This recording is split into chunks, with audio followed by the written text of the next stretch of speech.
Welcome to the lecture on while and do while loop. So in this lecture we are going to discuss about the another control statements which are while and do while loop. So we'll start with the while loop.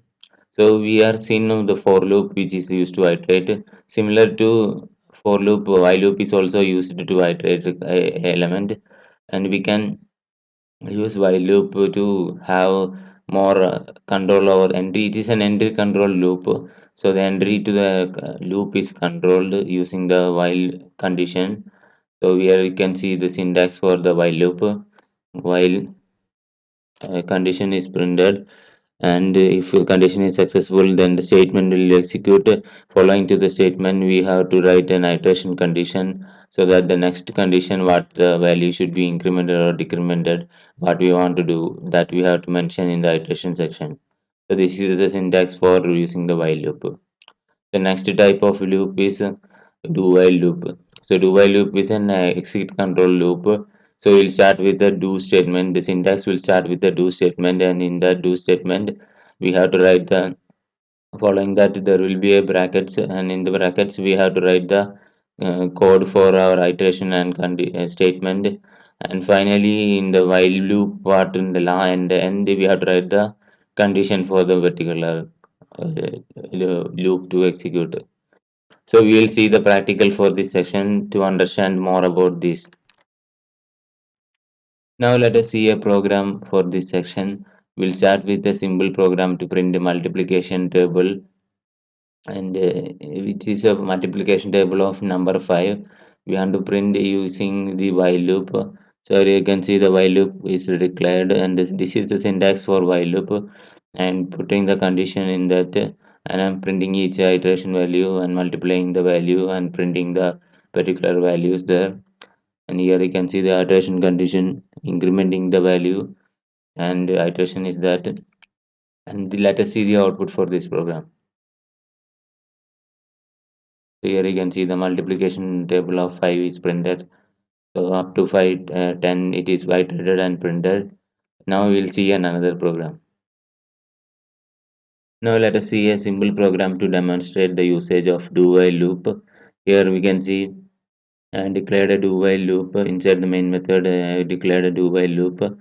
In the do while loop, you can see how the value is getting printed, and I'm printing the value. And here we can see I am iterating n equal to n plus 10, n by 10, n plus 10. So each iteration the value will be incremented by 10. So the output will be like 0, 10, 20, 100, 30, 40, like that. It will be the output. Let us see the output to see the how it is printing. Where you can see the value is printed by using the do while loop. And thank you for watching. Now let us see another program. Now let us see a simple program in Java based on reversing a number using while loop. So here we'll use the while loop to reverse a number which is a decimal number. We will reverse the decimal number using while loop. There you can see the while I have declared a decimal number here, and I have to declare some variables to hold the remainder and the reverse number to be holded. And in the while loop, I'll put the condition as n not equal to 0. That means the value of n will the value of n should not be equal to 0 after the iteration. So next thing which we will do is first thing we will do is calculate the remainder of the remainder. So decimal numbers has this property that if you calculate the remainder, you will get the position value. The what is the digit value in that particular position we can find out.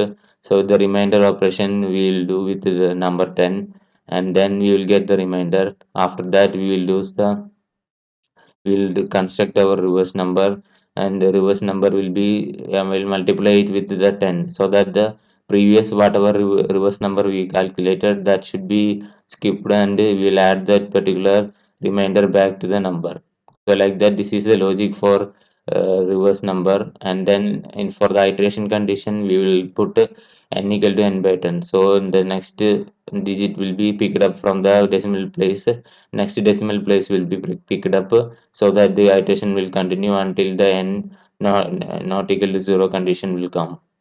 So this is the logic for printing the reverse of number using while loop. Let us see the output for this.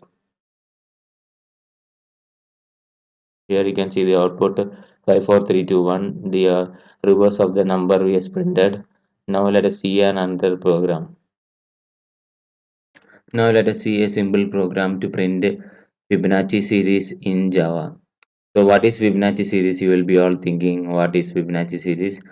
So Fibonacci series is a series of numbers or a sequence of numbers with the previous value be the current value being the sum of the previous two values.